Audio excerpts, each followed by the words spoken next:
Commodities live में आपका स्वागत है। और आज मार्केट पे देखिए अप्रोच काफी मिक्स है। कोई ऐसी कॉमोडिटी दिख नहीं रही है जहां पर बहुत स्ट्रांगली पोजीशंस बनती हुई नजर आए। मिसाल के तौर पे अगर सोना चांदी देखेंगे तो वहां पर एक रेंज बाउंड मूवमेंट है, थोड़ा सा बायस नेगेटिव पड़ गया। बेस मेटल्स में जहां पर कल के सत्र में कुछ पुल बैक्स था पर्टिकुलर कॉमोडिटी में, वहां पर चाल नहीं बनी।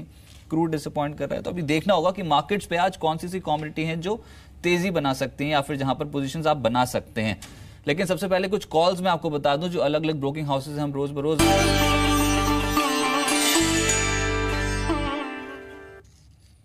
गोल्डन इन्वेस्टमेंट में आज हम एक ऐसी टूल के ऊपर बात कर रहे हैं जो अभी कॉमोडिटी मार्केट पे है नहीं, ऑप्शंस। जी हाँ, ऑप्शंस आने वाला है, अक्टूबर के दूसरे हफ्ते में आ जाएगा ऐसी उम्मीद है। और इनफैक्ट पहले तो गोल्ड ऑप्शन की बात हो रही है, उसके बाद चांदी और नेचुरल गैस के ऑप्शंस भी आ सकते हैं। लेकिन ये बहुत एक्साइटिंग टूल है और जैसे ही आएगा तो वैसे ही एमसीएक्स के फॉर्च्यून्स रेवेन्यूज बढ़ते हुए नजर आएंगे।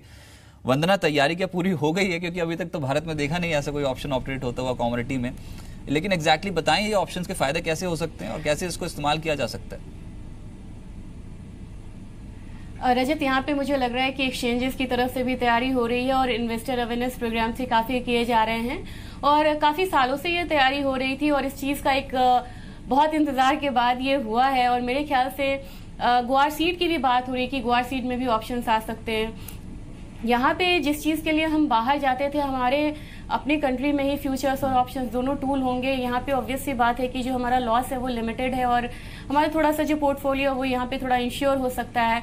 और इसमें फिजिकल ट्रेडर्स जो हैं वो यहाँ पे मुझे लग रहा है कि ज़्यादा पार्टिसिपेशन हमारा होगा और ज्वेलर्स हो, चाहे मैन्युफैक्चरर्स हो, यहाँ पे एक्सपोर्टर्स हो, उनका एक्सपोजर जो है इस मार्केट में बढ़ेगा।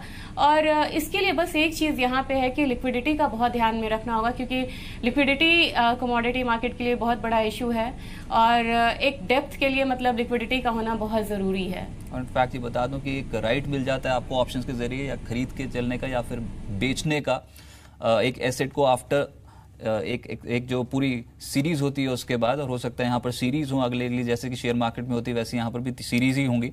हेजिंग के लिए इस्तेमाल किया जाता है, यानी कि अगर कोई ट्रेड बना रखा है आपने फ्यूचर्स के जरिए तो ऑप्शंस के जरिए उसका नुकसान जो कम हो जाए ऐसा उसको हेज करके चल सकते हैं। प्रीमियम, कम प्रीमियम में ज़्यादा मुनाफा कमाने का आपके पास एक और विकल्प है और लॉस सीमित होता है खरीदने वालों के लिए। अगर ऑप्शन खरीद के चलते हैं तो लॉस सीमित होता है और प्रॉफिट अनलिमिटेड होता है। तो फयाज जी, अगर ये ऑप्शन ट्रेडिंग शुरू हो गई मार्केट पे तो आपको लगता है कि एकदम से वॉल्यूम्स बढ़ते हुए नजर आएंगे और निवेशकों के लिए क्या मैसेज होगा? क्या कुछ यहाँ पर कंसर्निंग पॉइंट्स होने चाहिए? किसी को अगर पहले उतरना हो तो वो कैसे उतरे इस ऑप्शन ट्रेड में? देखिए, मेरे हिसाब से ये जो ऑप्शंस बहुत टाइम से ड्यू था ही और आया है तो अच्छा है। जहां तक मैं निवेशकों से या इंडियन मार्केट के पर्सपेक्टिव से बात करूं तो जैसे हम गोल्ड और ग्वार के अंदर मेजरली ऑप्शंस एक्सपेक्ट कर रहे हैं। गोल्ड इंडिया सबसे one of the largest consumer in the world है और हमारी इतनी बड़ी मार्केट है। अगर हमारे पास ही रिस्क मिटिगेटिंग टूल्स नहीं रहेंगे तो एक जो पूरा एक साइकिल रहता है बिजनेस का वो इनकम्प्लीट रहता है। तो उस लिहाज से ये बहुत अच्छा इनिशिएटिव है। किस तरीके से ये डेवलप होगा, मुझे लगता है कि इसको थोड़ा हमें वक्त देना पड़ेगा। ऑप्शन टूल जो है कमोडिटी मार्केट के लिए नया है और हमारे यहाँ के जो फार्मर्स हो या ट्रेडर्स हो, स्पेशली एग्री साइड के, वो शायद इतने वेल इक्विप्ड नहीं हो। लेकिन दोनों ही एक्सचेंज को मुबारकबाद देनी पड़ेगी कि जिस तरीके से वो अवेयरनेस बढ़ा रहे बहुत कम समय के अंदर। तो मुझे लगता है कि कहीं ना कहीं ये एक थोड़ा ये पहला एक स्टेप है, लेकिन इसका रिजल्ट फुल फ्लेज रिजल्ट देखते देखते हमें थोड़ा वक्त देना पड़ेगा मार्केट को भी, एक्सचेंज को भी, रेगुलेटर को भी, तब जाके हम एक बैलेंस अथवा एक ब्रॉड अच्छी मार्केट की तरफ हम आगे बढ़ पाएंगे। चलिए, लेकिन ज़्यादा लंबा वक्त नहीं है, इंतज़ार करने का अब जो है समय वो खत्म हो गया है, क्योंकि अब 20 दिन के अंदर ही हो सकता है, 20-25 दिन के अंदर पहला ऑप्शन लॉन्च हो जाए। लेकिन आगे बढ़ते हैं, कुछ और ट्रेड्स आइडेंटिफाई करने की कोशिश करते हैं आज के मार्केट के हिसाब से। एक तो फयाज जी, क्रूड पे टारगेट और स्टॉप लॉसेस दे दीजिए सर, क्या आज के सत्र में एक्ट कर सकते हैं? मुझे लगता है कि क्रूड एक अप ट्रेंड में है। इंटरनेशनल मार्केट हो जाए या डोमेस्टिक मार्केट हो जाए, पिछले 2 दिनों से एक रेंज में ही था। अगर डोमेस्टिक मार्केट की बात करूं तो 3410 से लेकर 3400 के बीच में बाई कर सकते हैं। 3460 का टारगेट रहेगा और 3378 का स्टॉप लॉस रहेगा। 2 दिन से नैरो रेंज में, इस वजह से एक छोटे से डिप कर बाई रिकमेंड कर रहे हैं। वंदना, बेस मेटल्स पे आपका व्यू चाहिए, क्या लगता है कोई base metal commodity, in fact 2 commodities बताएं जो तेज हो सकती है यहाँ से? मुझे लग रहा है कि कमोडिटीज़ बेस मेटल काउंटर में अलग अलग ट्रेड कर रही हैं, और कॉपर में मुझे लगता है कि थोड़ा सा रेंज बाउंड रहेगा, लेकिन जिंक में मुझे लग रहा है कि जिंक में एक बार प्राइसेस जो हैं 207 208 के करीब आ सकते हैं।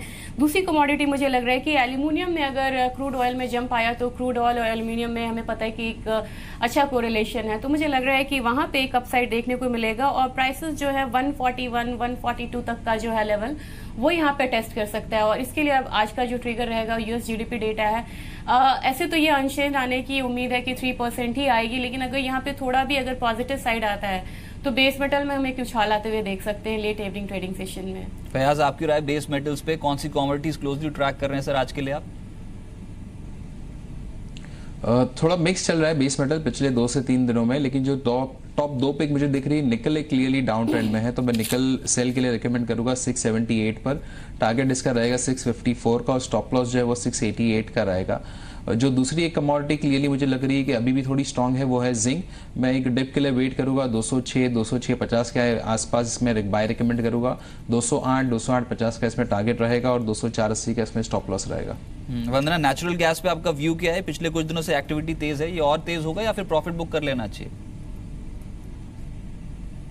मुझे लग रहा है कि यहाँ पे थोड़ा सा अपसाइड लिमिटेड है, 203 204 तक जा सकती है, और खास करके इसके इन्वेंट्री पे थोड़ा सा ध्यान रखना होगा, क्योंकि कल जो इन्वेंट्रीज आई हैं काफी चौंकाने वाला था। जैसे क्रूड में डिक्लाइन था तो गैसोलीन में हम लोगों ने देखा बहुत बढ़त आते हुए, तो एक मिक्स मूवमेंट हम लोगों ने आते हुए देखा है क्रूड में भी। मुझे लग रहा है कि इन्वेंट्री शेड्यूल है, और यहाँ पे 204 तक जाने की उम्मीद मुझे है, लेकिन ये एक बहुत रिस्की कॉल होगा। यहाँ पे जो स्टॉप लॉस आपको क्रिएट करके चलना होगा वो 201 रुपए का होगा। चना पे, एग्री कमोडिटीज की बात करता हूँ अब, चना पे आपका टारगेट क्या है? यहाँ पर क्या दबाव और बढ़ सकता है? आपने सेल कॉल दी है। मुझे लग रहा है क्योंकि लगातार फॉल आ रहा है, यूक्रेन से भी जो न्यूज आई है वो कुछ पॉजिटिव नहीं है यहाँ पे पल्सेस मार्केट के लिए, और लगातार फॉल आते हुए हम लोगों ने देखा है यहाँ पे। और एक मुझे लग रहा है कि यहाँ पे जो स्पेकुलेटिव पोजीशंस थे वो भी यहाँ पे हट रहे हैं। 5400 तक मुझे लग रहा है कि यहाँ पे फॉल आ सकता है, लेकिन साथ में रजत ये बोलना चाहूंगी कि 5400 के बाद मुझे लग रहा है कि यहाँ पे थोड़ा सा वेट एंड वॉच की स्ट्रैटेजी अपनानी चाहिए, क्योंकि बहुत शार्प फॉल ऑलरेडी यहाँ पे आ गई है। तो मुझे नहीं लग रहा है कि यहाँ से 400-500 रुपए तक की गिरावट यहाँ पे और है, तो 5400 तक सेलिंग वेट एंड वॉच की स्ट्रैटेजी यहाँ पे अपना के चले। और फर्दर मुझे लगता है कि क्योंकि त्योहारी सीजन भी है यहाँ पे, तो मुझे लग रहा है कि आने वाले टाइम में एक बार फिर से निचले स्तर पे खरीदारी की संभावना है। इनफैक्ट 1.5 महीने के आसपास के लो लेवल्स पे चना कामकाज कर रहा है। प्राइस की मैं बात कर रहा हूँ। सोयाबीन पे वंदना एक ये भी कॉल दे दीजिए, यहाँ पर बिकवाली और देखते हैं क्या इस कमोडिटी पे आप? रजत, यहाँ पे बिकवाली ज्यादा होती, लेकिन रुपी जिस तरीके से डेप्रिशिएट हुआ है उसने कैप किया हुआ है डाउन साइड को। इंटरनेशनल मार्केट भी वीक है, और मुझे लग रहा है कि अक्टूबर कॉन्ट्रैक्ट को एक बार 3000 का लेवल तोड़ना चाहिए। 2980 2990 तक मुझे लग रहा है कि प्राइसेस जो हैं वो आ सकते हैं यहाँ पे, तो एक टेक्निकल बैरियर है वहां पे। और मुझे लग रहा है कि अगर एक बार यहाँ पे 10 रुपए तक की भी गिरावट आती है तो फर्दर फॉल यहाँ पे देखने को मिलेगा, और 2980 का टारगेट लेके चलना चाहिए।